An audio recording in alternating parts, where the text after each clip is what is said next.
एक कहानी ऐसी भी प्रवीण के साथ।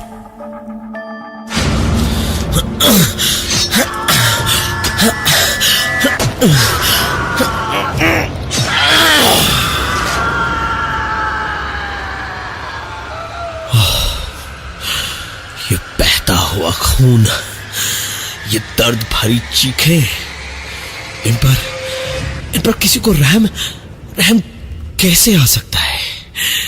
इसमें तो मजा आता है। मैं रोज ऐसे ही निकलता हूं, नशे में धौत होकर। शाम के बाद ही मुझे शराब या कुछ तो नशे का चाहिए होता है। इसके बाद मुझे सचमुच एहसास होता है कि इंसान कितना ताकतवर है। कुछ भी नहीं, जेब में बस एक चाकू लेकर घूमता हूं। ऐसी खूबसूरत दुनिया में कोई भी दर्द से जूझता हुआ दिखता है ना, तो उसे उसके दर्द से आजाद कर देता हूं। इंसान सिर्फ ताकतवर ही अच्छा लगता है, कमजोर नहीं।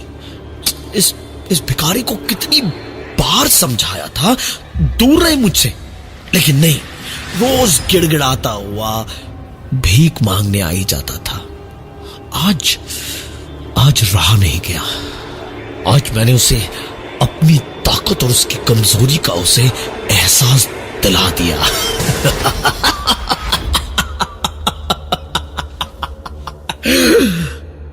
मार दिया उसे। इतनी बार चाकू मारा कि बहता खून भी जम चुका था। पता नहीं क्यों, लेकिन मुझे अच्छा लगता था।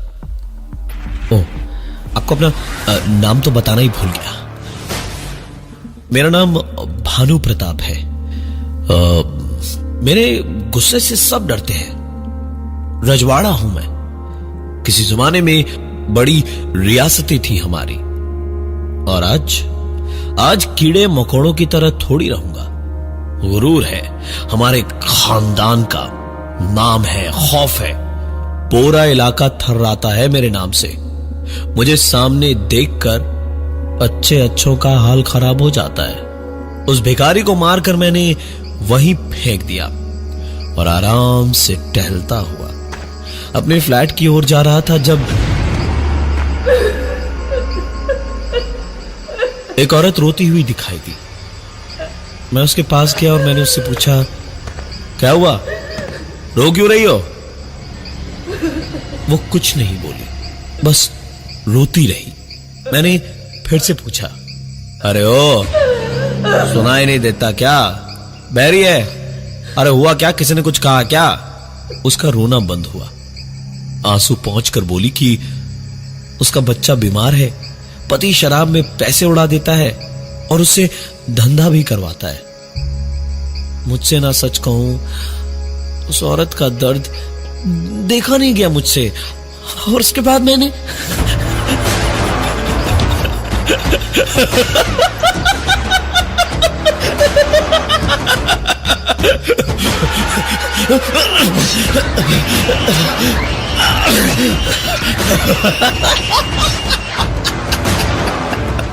उसके दर्द से उसे आजाद कर दिया।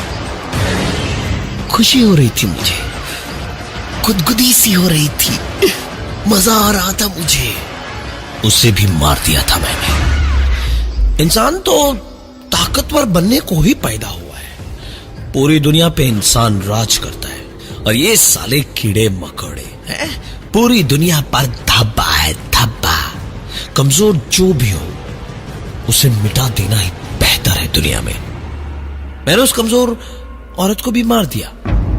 आराम से मैं अपने घर जा रहा था, सुकून से। बिल्डिंग पर जाकर लिफ्ट में चढ़ा और फिर लिफ्ट पे अपने 10th फ्लोर का बटन दबाया। लिफ्ट जाकर 10th फ्लोर पे रुकी तो मैंने देखा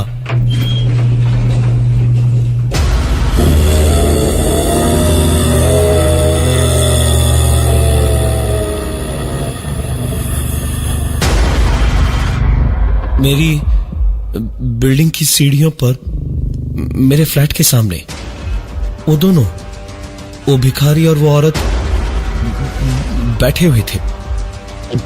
मेरी तो जैसे सांस ही नहीं आ रही थी। मैंने लिफ्ट का दरवाजा तक खोला। वो दोनों वहां से उठे और कदम धीमे धीमे बढ़ाकर मेरे करीब आए और उसके बाद एक जोर की चीख निकली दोनों के मुंह से, इतनी तेज कि मैंने अपने कानों को हाथों से ढक लिया और आंखें डर से बंद कर ली। और जैसी चीखें बंद होने पर मैंने आंखें खोलकर देखा तो कहीं पर भी कोई नहीं था।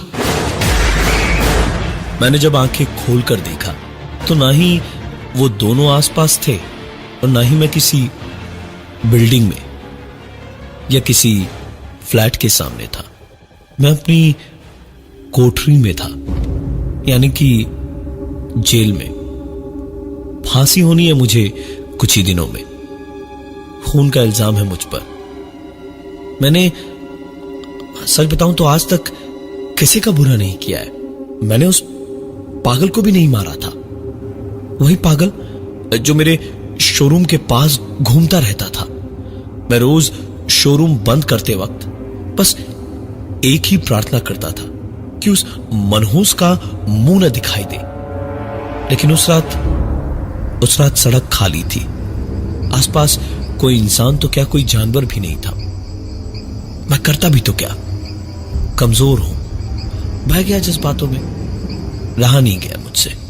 वो पागल हंसता हुआ उधर से निकल रहा था और मुझे देखकर हंस रहा था और कुछ तो अपने आप में ही बोले जा रहा था। नहीं रहा गया मुझसे। मैंने उसे इशारा करके भागने को कहा तो उसने गुस्से में मुझ पर ही पत्थर फेंका। एक दो पत्थर से तो मैं बच गया, लेकिन तीसरा पत्थर आकर मेरे सर पर लगा। अब मेरे जैसा आदमी इतना तो झेल नहीं सकता ना। हाँ, मैंने चाकू निकाल लिया जेब से और बस मार डाला साले को। रोज का नाटक खत्म कर दिया मैंने और उसके बाद आराम से अपना स्कूटर चालू किया और घर को निकल पड़ा।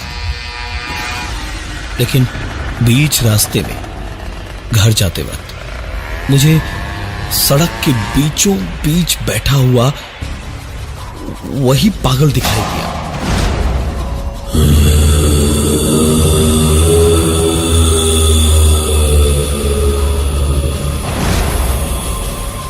मैंने स्कूटर रोकी और उतरा। दो ही सवाल थे मेरे दिमाग में बस। ये बचा कैसे और मुझसे पहले यहां कैसे पहुंचा। उसे ध्यान से देखा तो पाया कि मैंने उसे इतनी बार चाकू मारा था, लेकिन उस पे तो खरोंच भी नहीं थी। मैं चुपचाप वापस धीमे धीमे अपनी स्कूटर तक गया। स्कूटर स्टार्ट की और वहां से जाने ही वाला था जब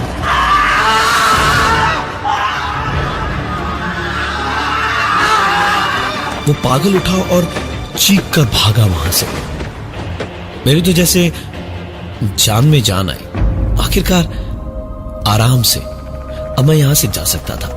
मैंने भी स्कूटर आगे बढ़ाई, लेकिन कुछ ही आगे गया था जब मेरे कानों में कोई बोला, कितना भागेगा भमकू, हम सब तुझे छोड़ेंगे नहीं।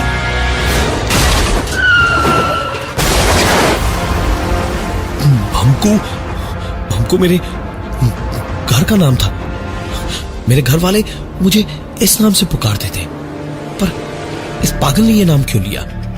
कौन सब मुझे नहीं छोड़ने वाले थे? इतने सवाल तो दिल में थे, लेकिन आंखों के सामने अंधेरा छा रहा था, बेहोशी छा रही थी मुझ पर। सामने मेरा स्कूटर टूटा फूटा पड़ा था। मेरे सर से, हाथ पांव से, चोटों से खून बह रहा था और मैं आखिरकार मैं बेहोश हो गया। मेरी आंख खुली तब जब चारों ओर से रोने की आवाजें आ रही थी। आवाज शुरुआत में धीमी थी, लेकिन फिर धीरे धीरे बढ़ती गई। मैं बेहोशी से कराहता हुआ, पानी मांगता हुआ, धीमे धीमे आंखें खोलने की कोशिश कर रहा था। प्यास से गला सूख चुका था बुरी तरह से। रोने धोने की आवाजों से यही उम्मीद थी कि आसपास मेरे अपने लोग होंगे, इसलिए मुझे घबराने या परेशान होने की जरूरत नहीं थी। मैंने पानी मांगते हुए आंखें खोली तो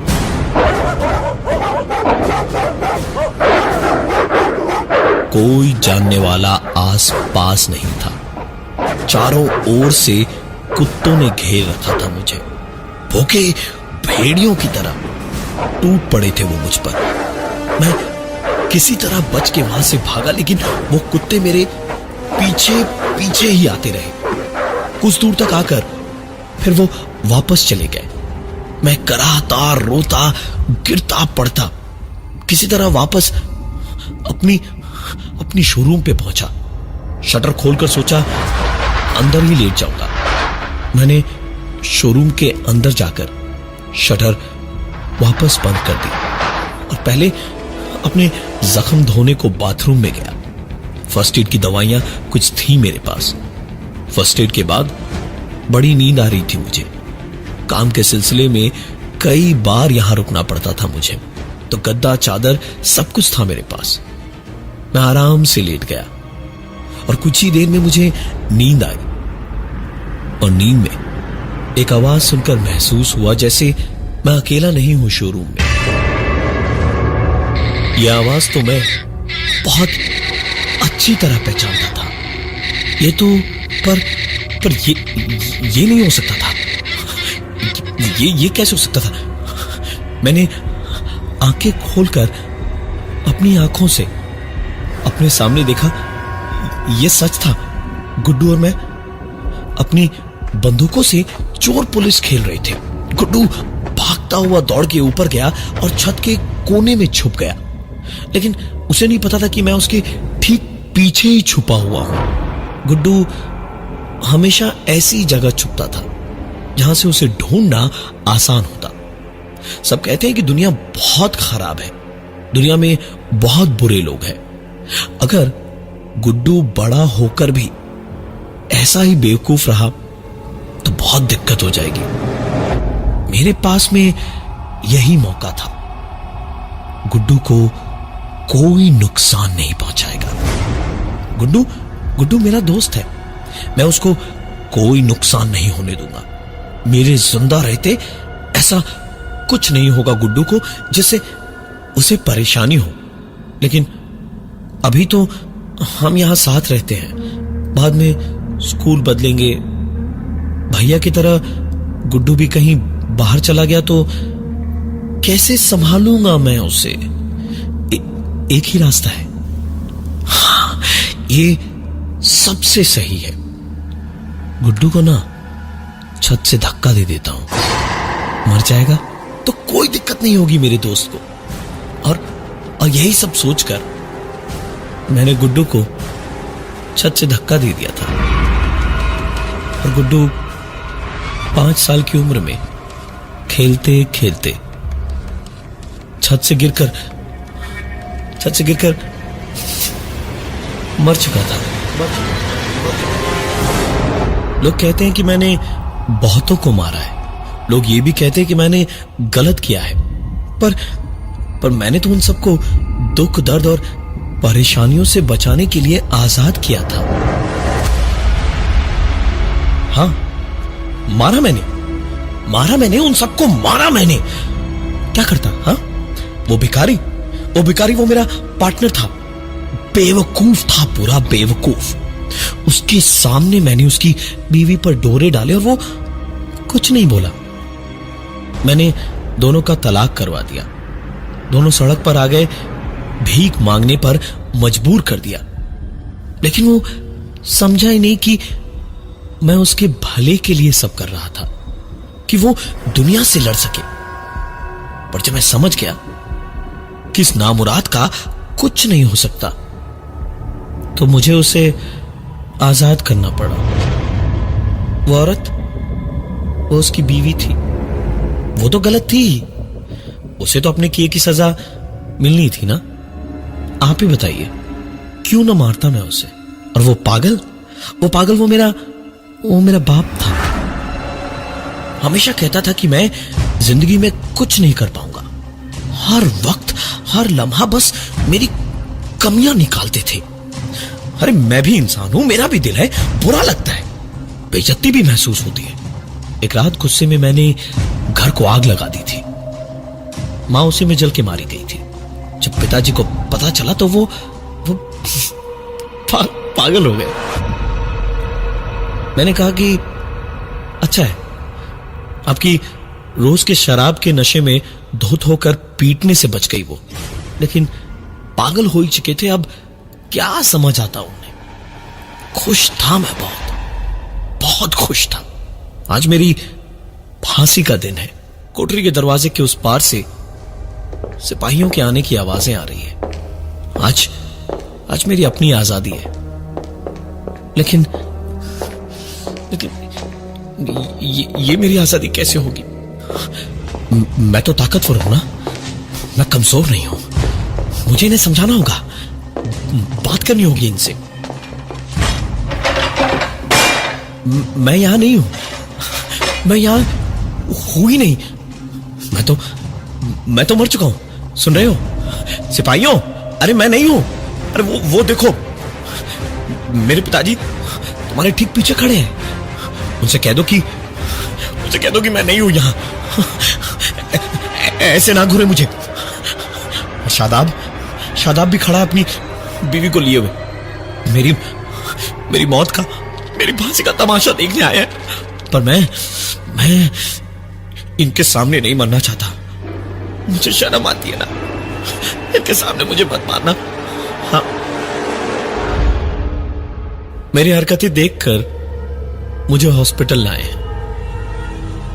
कह रहे हैं फांसी तब तक नहीं हो सकती जब तक मैं दिमागी तौर से ठीक ना हो जाऊं। पागल खाने में रखेंगे मुझे तब तक, जब तक मैं जब तक मैं ठीक नहीं हो जाता। आप कहीं कमजोर तो नहीं इस दुनिया के लिए? कहो तो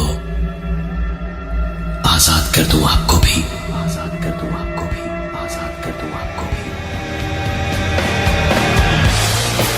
मैं हूं प्रवीण, और ये थी आज की एक कहानी, ऐसी भी।